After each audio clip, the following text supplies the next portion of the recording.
les Burundais en exil et ceux restés au pays à travers des informations bien fouillées concernant tous les domaines de la vie du pays.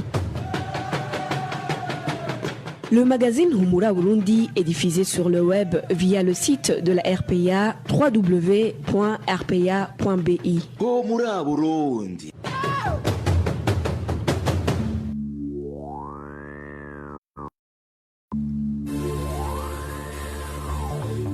Bonsoir et bienvenue, chers auditeurs de la RPA, au magazine Humura Burundi de ce 23 mai 2020, dont voici les principales articulations.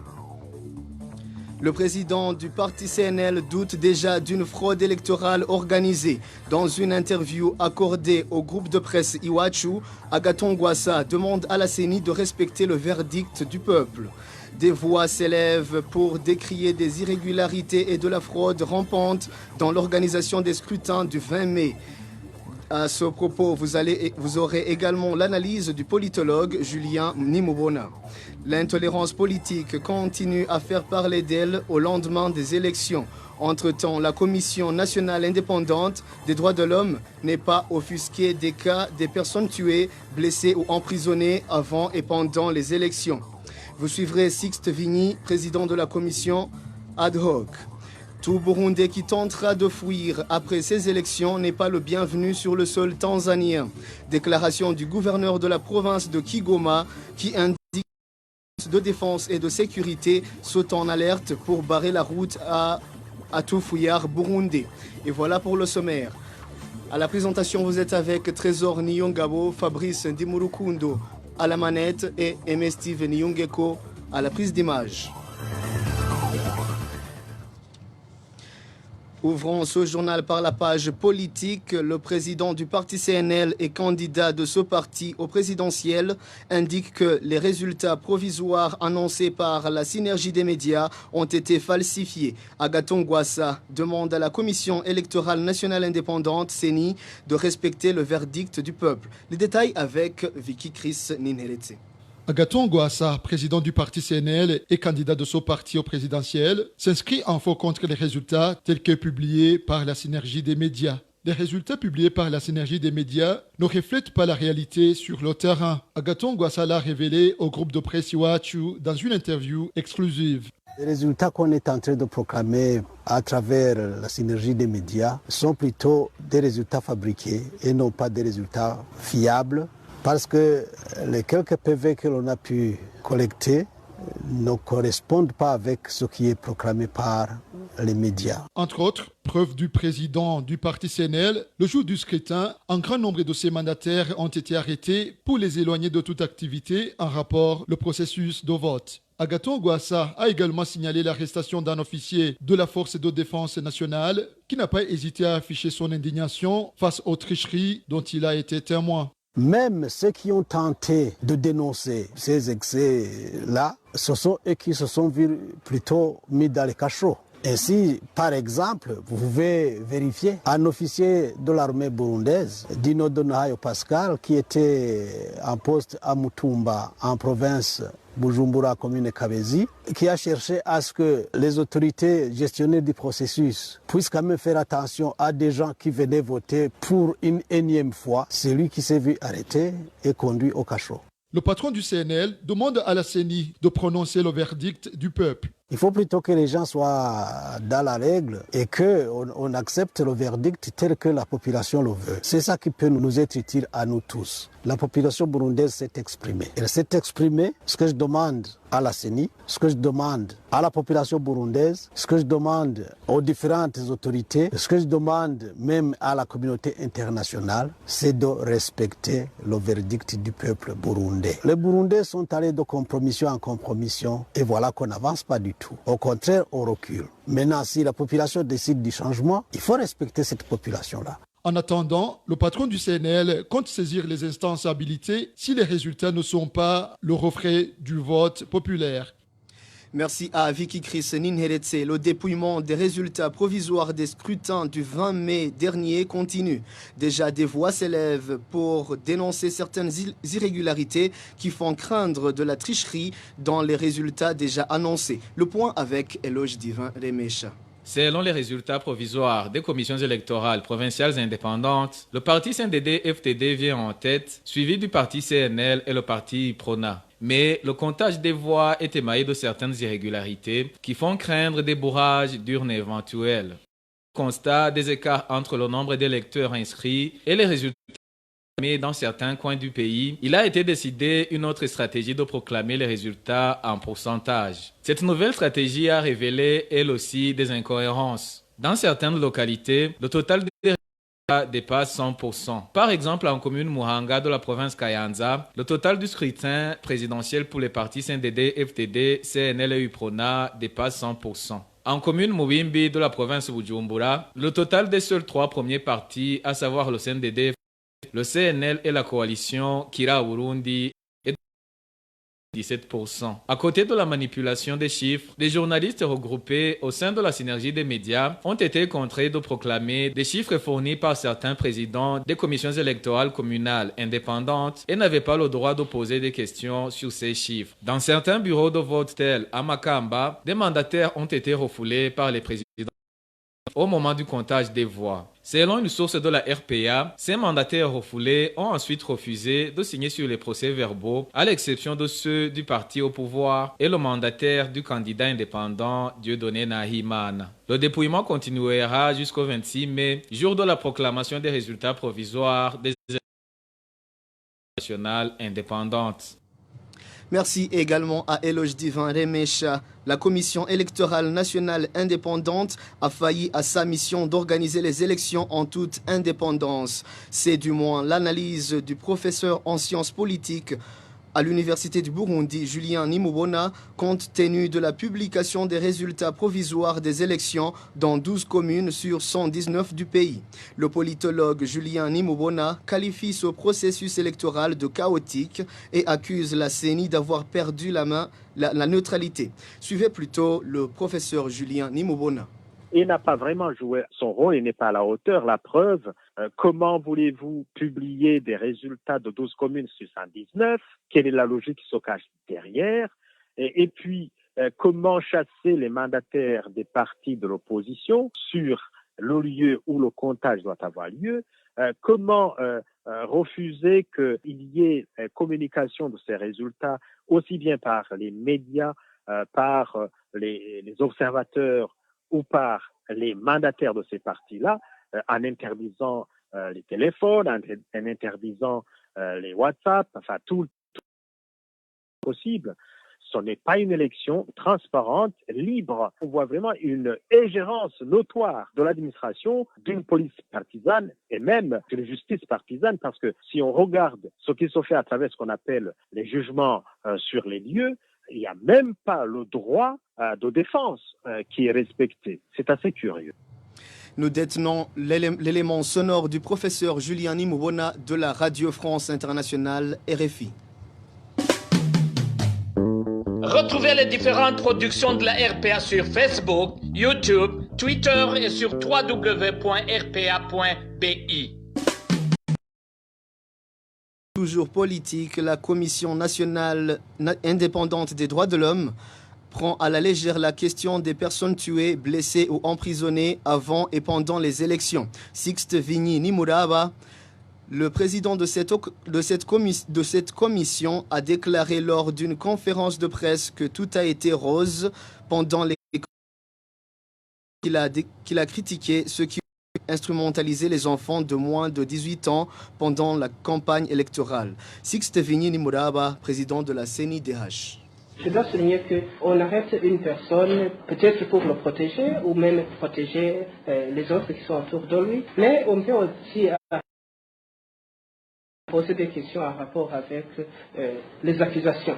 Et les accusations qui peuvent être fausses ou vraies. Et ça dépend des enquêtes qui ont été faites. Et je dois aussi souligner que arrêter les personnes, c'est une chose très normale. Même quand il y a des jeux de football, vous entendez qu'il y a des gens qui peuvent se chamailler et il peut en résulter des arrestations. Donc ça c'est normal. Ce qui nous concerne, c'est quand il y a des arrestations et que la procédure judiciaire n'est pas respectée. C'est pour cette raison que chaque fois qu'on a entendu ces cas d'allégation, on a essayé de suivre de près pour savoir si exactement on suit la loi. Et c'est pour cette raison qu'on a même pu être à mesure de faire libérer un bon nombre de personnes, que ce soit à Gitega ou même à Bujumbura rural. Et en ce qui est des leaders politiques qui lancent des discours de haine ou des citations à la violence, on a toujours demandé à ce qu'ils donnent le meilleur exemple à la population et que tout le monde doit donner un discours qui est paisible, qui appelle la population à vivre et à cohabiter pacifiquement, parce que les Burundais, nous sommes fatigués de la guerre et je pense que la plupart des Burundais ne veulent pas retourner encore dans la guerre. Donc ça vaut la peine que quand même on puisse résoudre les questions s'il y en a d'une façon paisible.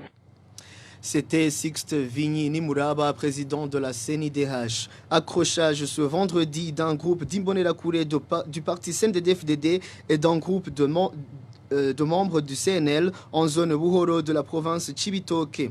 À l'origine, des Imbonerakure ont attaqué des membres du CNL de l'ethnie Batoua, les accusant d'avoir soutenu le parti CNL pendant les campagnes. Il a fallu que la police tire en l'air pour séparer les deux groupes. Plus de détails avec Marie-Ange Irakoze.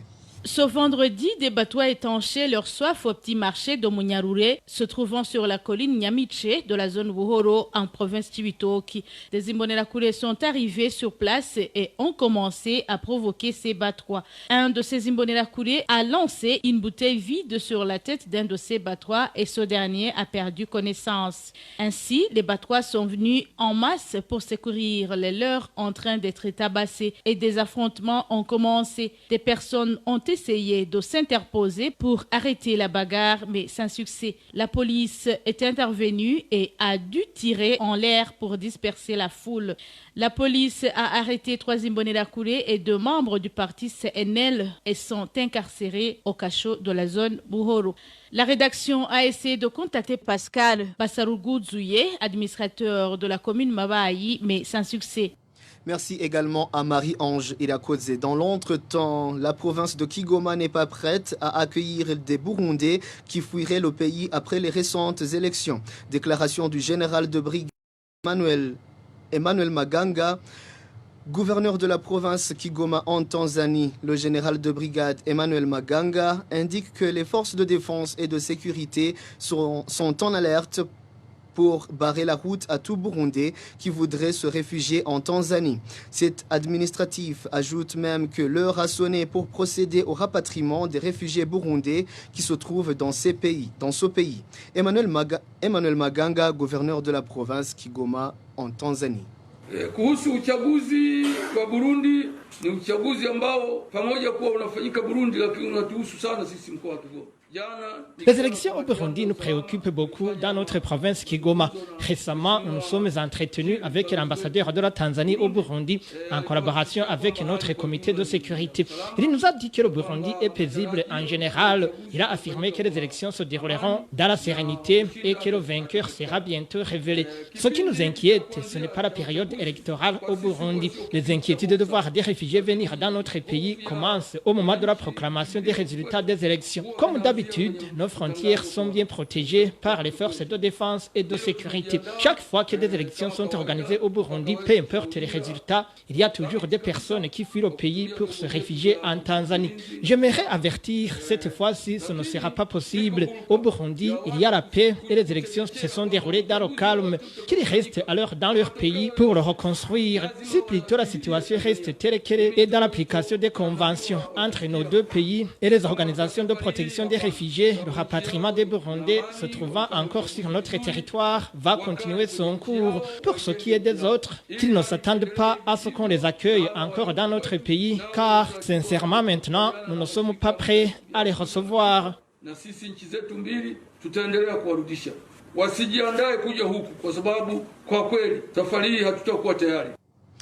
Emmanuel Maganga a été repris en français par notre confrère Emmanuel Niyungeko. Page justice, à présent 215e jour de détention de nos 4 confrères du groupe de presse Iwachu. Ils ont été arrêtés le 22 octobre 2019 au moment où ils s'étaient rendus en commune Musigati pour enquêter sur les combats qui opposaient les forces régulières et des groupes armés. Christine Kami Laurence Mozenzi et Egide Harerimana ont été auditionnés le 6 mai dernier par la cour d'appel de la commune Nahangwa. Le procès a été pris en délibéré et il reste 13 jours de délai légal pour que cette cour se prononce sur ce jugement. Au Burundi, la justice a été transformée en outil de répression au service du parti au pouvoir. Déclaration d'Immaculée Hunja, défenseuse des droits de l'homme et une des membres fondateurs de la CBDDH, qui explique que tout citoyen a le droit de porter plainte contre les politiques, les fonctionnaires et les organes de l'État en cas de violation de ces droits. Il s'agit du 9e message lancé dans le cadre de la continuité de la campagne sur la légitimité du travail des défenseurs des droits humains, initiée par la coalition burundaise des défenseurs des droits de l'homme, CBDDH en sigle. Suivez plutôt Immaculée Hunja, une des membres fondateurs de cette coalition.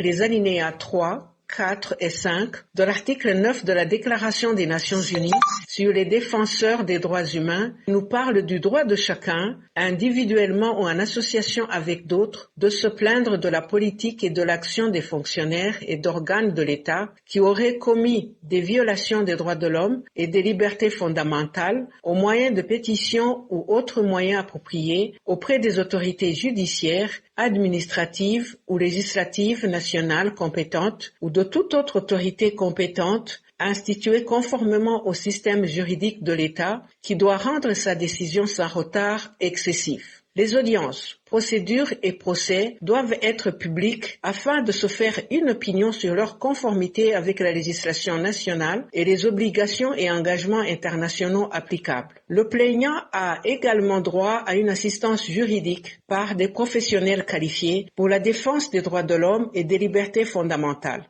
Au Burundi, les droits et libertés fondamentales prévus par le présent article ont été largement mis à mal car la justice a été transformée en outil de répression au service du parti au pouvoir. Cela a pour conséquence la peur des justiciables de porter plainte contre l'État, ses fonctionnaires et ses organes. Ainsi, les citoyens qui le peuvent font recours à la justice des États de l'Afrique de l'Est basée à Arusha, à la Cour africaine des droits de l'homme et des peuples et à la Cour pénale internationale, une procédure également garantie par la Déclaration des Nations Unies sur les défenseurs des droits humains. L'alinéa 5, enfin, stipule que l'État doit mener une enquête rapide et impartiale ou veiller à ce qu'une procédure d'instruction soit engagée lorsqu'il existe des raisons de croire qu'une violation des droits de l'homme et des libertés fondamentales s'est produite dans un territoire relevant de sa juridiction. Cette disposition est dramatiquement violée par l'alinéa 2 de l'article 10 du Code de procédure pénale du Burundi qui autorise l'officier de la police judiciaire de se saisir d'office uniquement lorsqu'il a connaissance d'un crime à caractère sexuel et ayant conduit à une grossesse non désirée sur une fille mineure. Nous déplorons, dans le même ordre d'idées, la pratique de la police qui, en cas de crime grave, comme un assassinat ou une disparition forcée, demande aux familles d'aller porter plainte, sachant très bien la puissance des bourreaux à se protéger en contraignant les victimes à l'abandon des poursuites. C'était Immaculée Hunja, une des membres fondateurs de la CBDDH. Et pour clore en beauté ce journal, le mini-magazine Au cœur de la société d'aujourd'hui est consacré aux perturbations de la tâche des mandataires politiques au cours des élections de ce mercredi.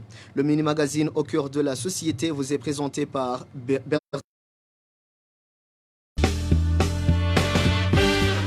Au cœur de la société.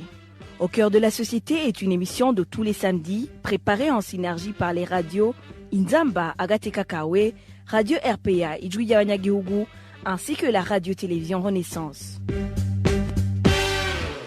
Au moment où les résultats partiels et provisoires en provenance des commissions électorales communales donnent une victoire au parti au pouvoir, le CNDD-FTD, le président du Congrès national pour la liberté CNL dénonce des dérives susceptibles d'influencer les résultats du triple scrutin. Entre autres, les persécutions qui ont ciblé les mandataires de ce principal parti de l'opposition le jour du scrutin. Au cours du mini-magazine Au cœur de la société de ce samedi 23 mai 2020, nous allons revenir sur le rôle d'un mandataire politique et voir ensemble si son rôle a été accompli. À la présentation de ce mini-magazine, Bertrand Ngendakuriyo, bienvenue.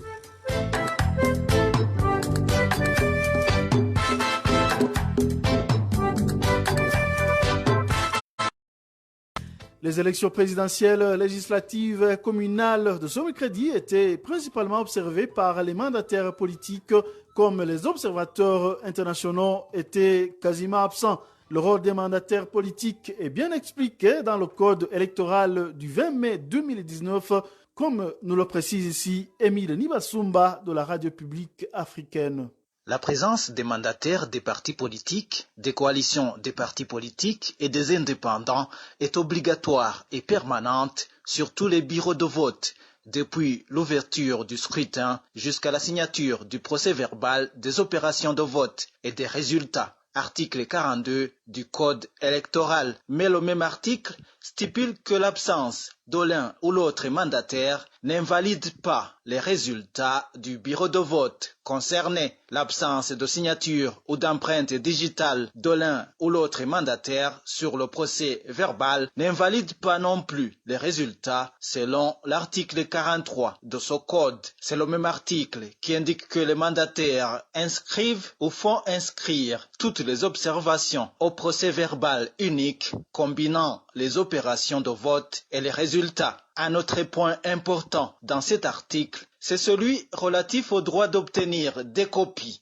du procès verbal, en plus des exemplaires remis aux commissions électorales et à la Cour constitutionnelle. Un exemplaire du procès verbal du bureau de vote doit également être remis à un mandataire par parti politique. C'est écrit à l'alinéa 2 de l'article 43.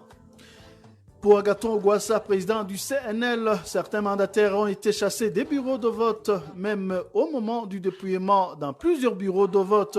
Dans une interview accordée à la Voix d'Amérique, Agathon Rwasa parle de fraude électorale à grande échelle.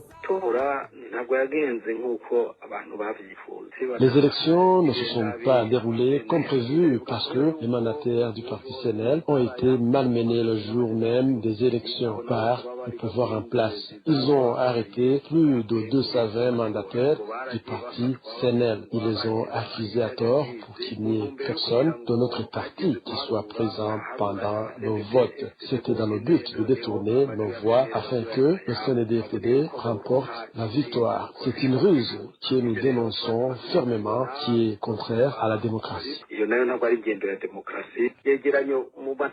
Normalement, les mandataires du CNL devraient rester avec les procès-verbaux qui annoncent les résultats obtenus comme l'exige la loi et être affichés après le vote dans un endroit où tout le monde pourrait les voir, ce qui n'a pas été le cas. Ceci est un signe de tricherie.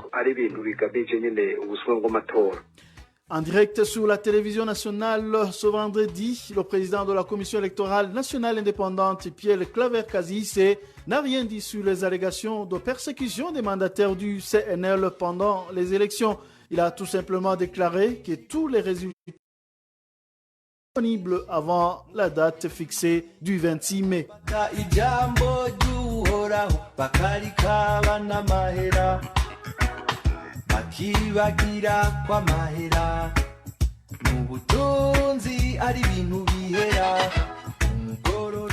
Au micro de Thierry Biguindavi de la télévision Renaissance, le spécialiste du droit international pénal et de la résolution pacifique des conflits, méthode Ndikouma Sabo, donne ici son analyse sur les persécutions que subissent les mandataires des partis politiques d'opposition avant, pendant et après les élections du 20 mai. À supposer que la persécution des mandataires du CNL chargés de différentes missions en acte, ceci porterait un sérieux discrédit sur le processus électoral. On ne doit pas être un grand génie pour répondre de cette manière, car il est bien clair aussi bien dans la législation nationale, en l'occurrence le code électoral, que dans des instruments internationaux, que des élections doivent être libres et transparentes.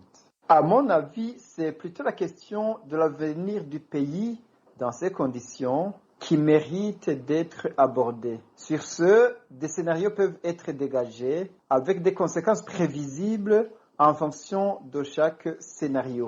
Vous savez que dans les tout prochains jours, la CENI va proclamer les résultats. Si le CNL n'est pas gagnant, il est très fort probable qu'il va saisir la Cour constitutionnelle et si celle-ci n'invalide pas les résultats en question, il est fort probable aussi que le CNL ne sera pas d'accord. Dans cette optique, les conséquences prévisibles sont les suivantes. Premièrement, la persécution dont on a parlé tout à l'heure sera une sorte de péché originel, en ce sens qu'il empêche de croire aux élections. Qui sait, peut-être que le CNDD-FDD pourrait les gagner honnêtement. En tant qu'analyste, je n'exclus rien.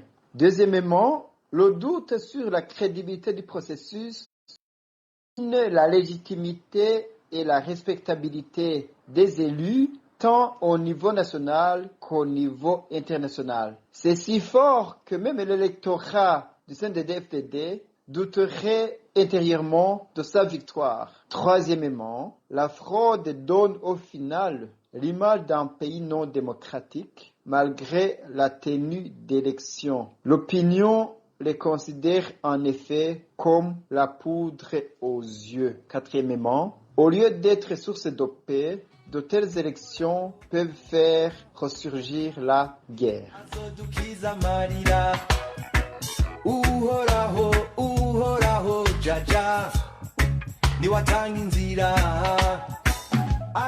Et voilà, c'est l'analyse de l'expert en droit international qui clôture le mini-magazine au cœur de la société consacré à la perturbation de la tâche des mandataires politiques au cours des élections de ce mercredi. Rendez-vous samedi prochain pour un autre numéro. Au revoir. C'était l'émission Au cœur de la société.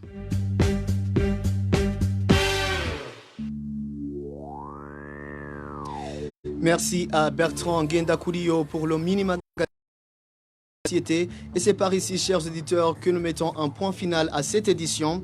Merci à toute l'équipe rédactionnelle de la RPA. Et merci également à Fabrice Ndimurukundo et à Steve Niungeko pour leur bonne collaboration technique. À la présentation, vous étiez avec Trésor Nio.